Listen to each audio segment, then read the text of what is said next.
اب سب کو سلام کیا، ودا کیا، وصیت کی، نصیحتیں کی، رخصت کی اجازت لی سیدہ زینب سے اور کہا زین العابدین علی بیٹا اس قافلے کو لٹے ہوئے قافلے کو اب تو لے جانا. پر سیدہ زینب کو کہا شہزادی سکینہ کا خیال رکھنا.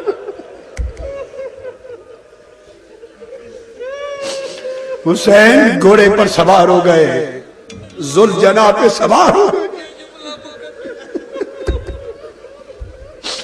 میری شہزادی سکینہ کا خیال رکھنا. حسین گھوڑے پر سوار ذوالجناح پہ سوار ہو گئے.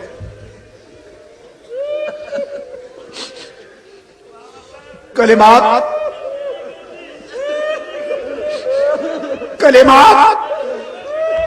ودا کے کلمات کہہ کر حسین ذوالجناح پہ سوار ہے اور ایڑی مار کے حسین کہتا ہے ذوالجناح اب سوئے مقتل چل، بابا انتظار میں ہے، قدسیان فلک انتظار میں ہے، حوض کوثر کے جام لیے ذوالجناح چل. ایڑی مارتے ہیں ذوالجناح نہیں چلتا، لگام کھینچتے ہیں ذوالجناح نہیں چلتا، لگام کھینچتے ہیں ذوالجناح منہ نیچے کر لیتا ہے. پھر لگام کھینچی، ایڑی ماری، ذوالجناح پھر نیچے تکتا ہے. پھر زور سے کھینچی لگام، ذوالجناح پھر نیچے تکتا ہے. حسین پوچھتے ہیں نیچے کیا ہے؟ ذوالجناح سے اتر کے دیکھا تو چھوٹی سی شہزادی ذوالجناح کی ٹانگوں سے لپٹ کے کھڑی ہے اور کہتی ہے گھوڑا میرے پاپا کو نہ لے جا، ادھر جو بھی گیا ہے پلٹ کے نہیں آیا.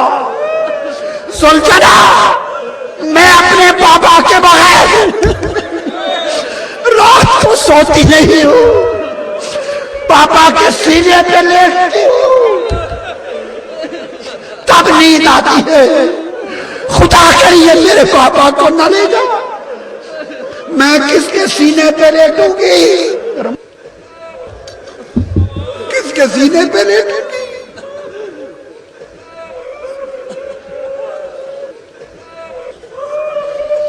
امام علی مقام نیچے آ گئے، شہزادی کو اٹھا لیا،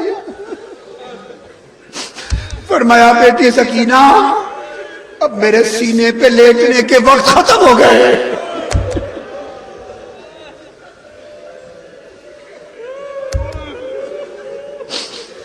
سیدہ زینب کے سپرد کیا، کہا بہن زینب اب تو میری سکینہ کو سینے پہ رات کو لٹایا کرنا، اس کو لوریاں سنایا کرنا، اس کو زبان چسایا کرنا، میری سکینہ اداس نہ. سپرد کر کے حسین چل پڑے.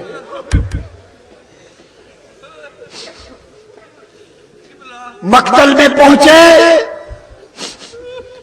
اور وہ وقت آ گیا کہ نیزے لگے اور حسین کے جسم اقدس بے شمار یزیدیوں کو واصل جہنم کرنے کے بعد زمین پر آیا.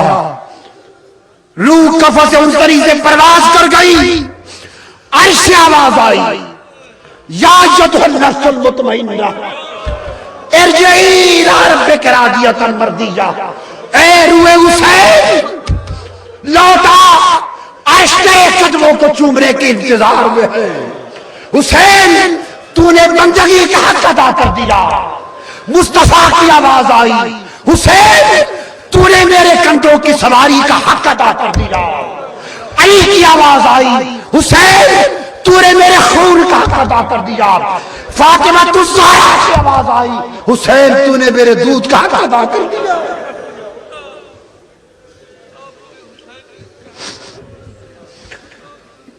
روح کفن سے انصری سے پرواز کر گئی. لوگوں ادھر خدا کی قسم ہر منظر دیکھا جاتا رہا، مگر جب حسین کا لاشا زمین پہ آیا اور بدبختوں کے گھوڑے لاشا حسین پہ آئے. یہ منظر دیکھنے کے قابل نہ تھا. آسمان اندھیرا ہو گیا, سورج چھپ گیا, ظہر کا وقت تھا. سورج نے کہا میں یہ منظر دیکھ نہیں سکتا. سورج چھپ گیا, دن چھپ گیا, آسمان پہ تاریکی چھا گئی اور خون کی سرخی آ گئی. اور صحابہ کہتے ہیں خدا کی قسم شہادت حسین کے وقت ہم نے آسمان پر ستاروں کو آپس میں ٹکراتے دیکھا.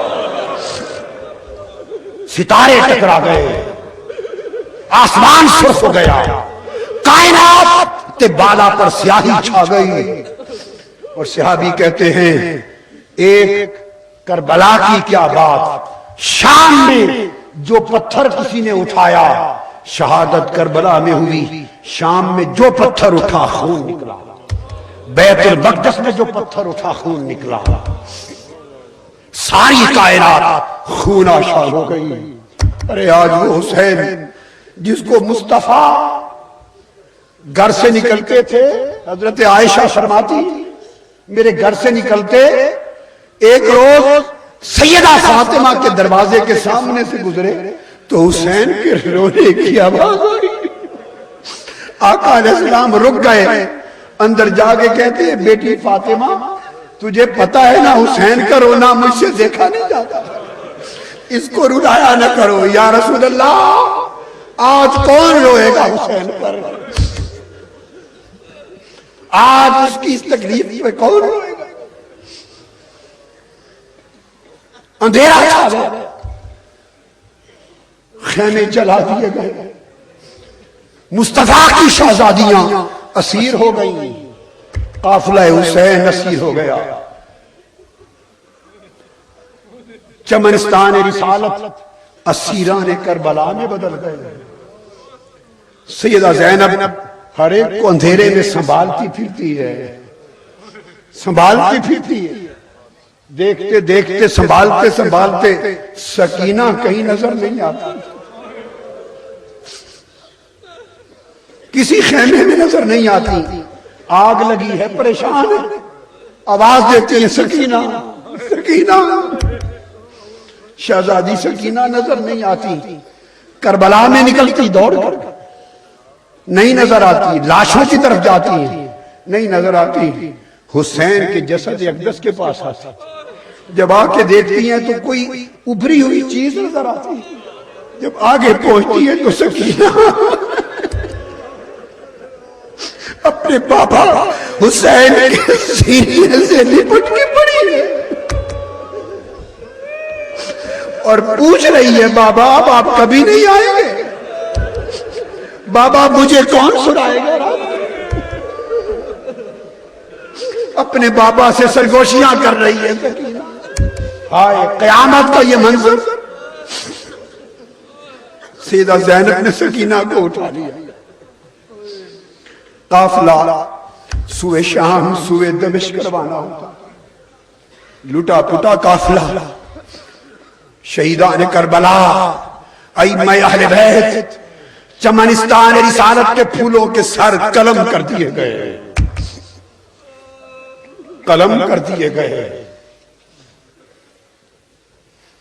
سوئے دمشق روانہ ہوتا ہے. سفر کرتے کرتے راستے میں رات پڑ گئی. یزیدی لشکر نے فیصلہ کیا, خود بھی تھکے ہوئے تھے, کہ رات یہیں قیام کر لیں. ارد گرد دیکھا تو ایک گرجا تھا. گرجے کا جو راہب تھا, پادری راہب, اس سے پوچھا کیا رات بسر کرنے دیتے ہو؟ اس نے کہا ہاں. یہ قافلہ کیسا ہے؟ اس نے کہا یہ ہمارے پیغمبر کے شہزادوں کے سر قلم کیے ہوئے ہیں نیزوں پر, وہ قافلہ ہے, اور مصطفیٰ کی شہزادیوں کا لٹا ہوا قافلہ ہے. اس نے ٹھہرا لیا. ٹھہرا کے اس نے کہا یزیدی لشکر سے, عیسائی راہب ہے, کہا کہ جتنے دینار, ہزاروں لاکھوں دینار مانگتے ہو مجھ سے لے لو, یہ جو حسین کا سر ہے یہ اس رات مجھے دے دو، ایک رات کے لیے مجھے دے دو۔ ان دنیا کے کتوں نے دینار لیے، حسین کا سر، رات کا قیام تھا، راہب کو دے دیا۔ راہب نے صاف ستھرے پانی سے حسین کے سر کو دھویا،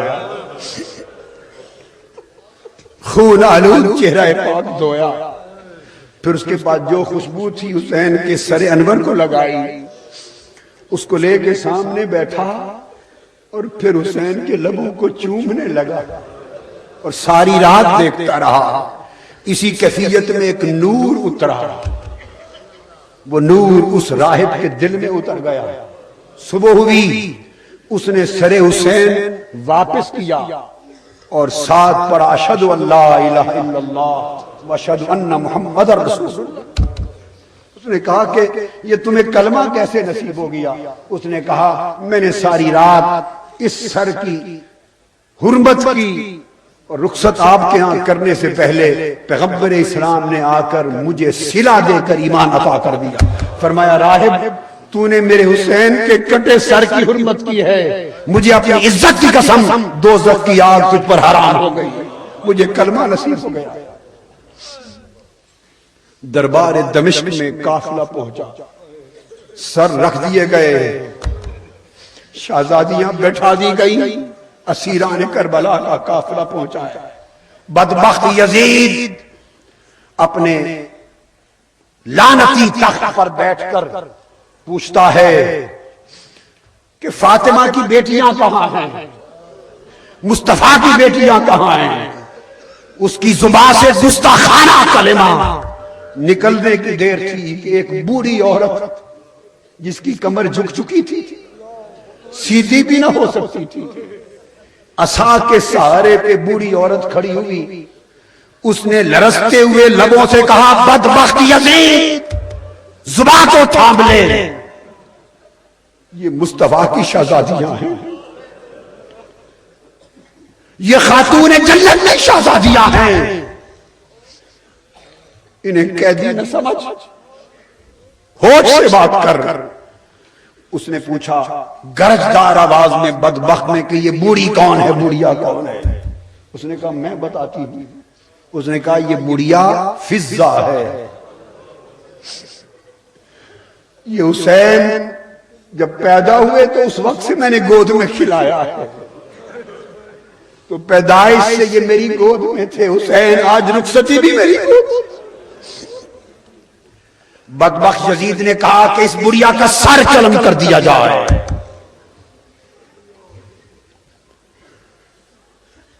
دربار یزید کا ایک سپاہی اٹھا، اس نے تلوار نکالی حضرت فضہ کے سر کو قلم کرنے کے لیے۔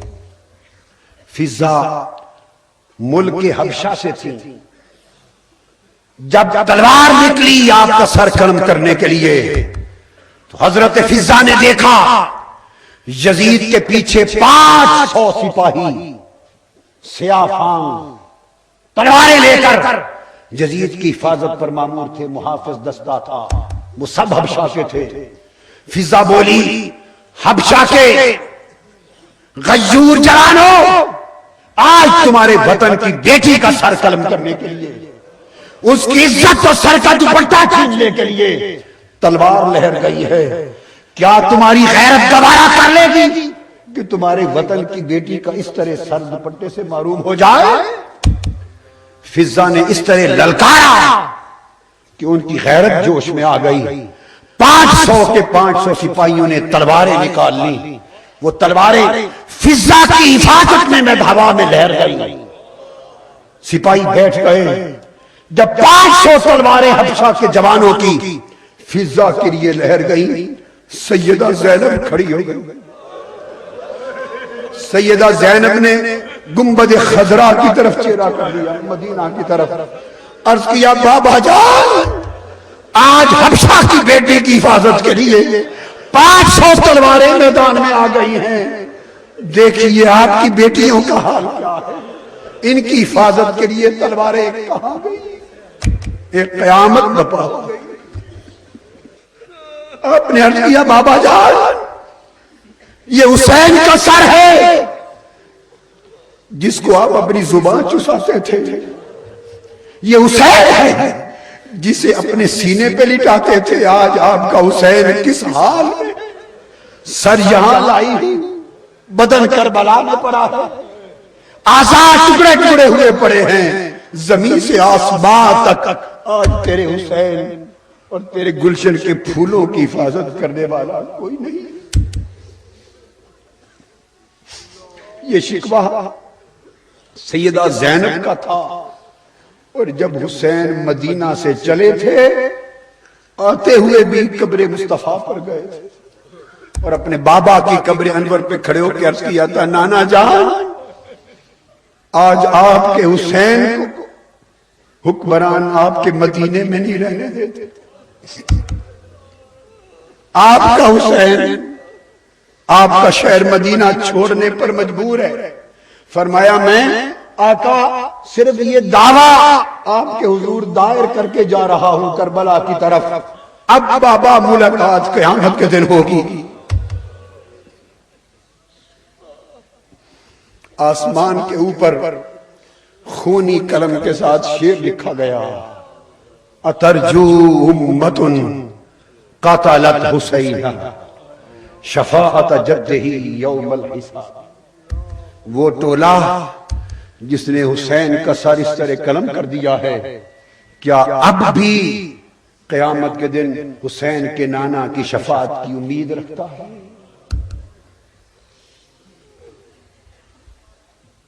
یہ رات تھی، یہ سفر تھا، یہ داستان تھی۔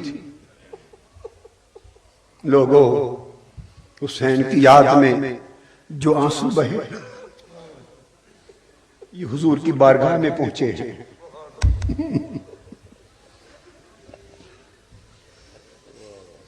سیدہ کائنات کی بارگاہ میں پہنچے ہیں، یہ حسین کی بارگاہ میں نذرانہ گئے ہیں۔ میرا حسین باغ نبوت کا پھول ہے، حیدر کی اس میں جان ہے، خون رسول ہے، حیدر کی اس میں جان